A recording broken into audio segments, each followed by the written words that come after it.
Shoulder pain is a common complaint that can be caused by a variety of factors.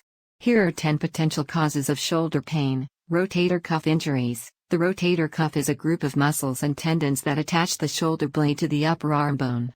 Injuries to the rotator cuff can cause pain and weakness in the shoulder.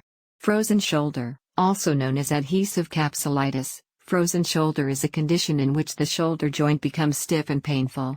Bursitis. Bursitis is an inflammation of the fluid-filled sacs that cushion the joints, and can cause pain and swelling in the shoulder.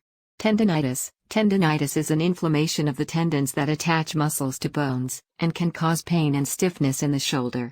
Arthritis. Arthritis is a condition in which the joints become inflamed, and can cause pain and stiffness in the shoulder. Impingement syndrome. Impingement syndrome is a condition in which the tendons of the rotator cuff become compressed or pinched, causing pain and weakness.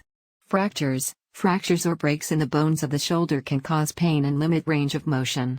Shoulder instability. Shoulder instability occurs when the shoulder joint is loose and slides around too much, causing pain and instability.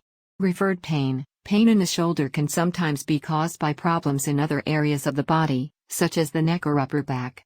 Overuse injuries. Repetitive overhead motions, such as those used in sports like baseball or tennis, can cause overuse injuries in the shoulder, leading to pain and weakness.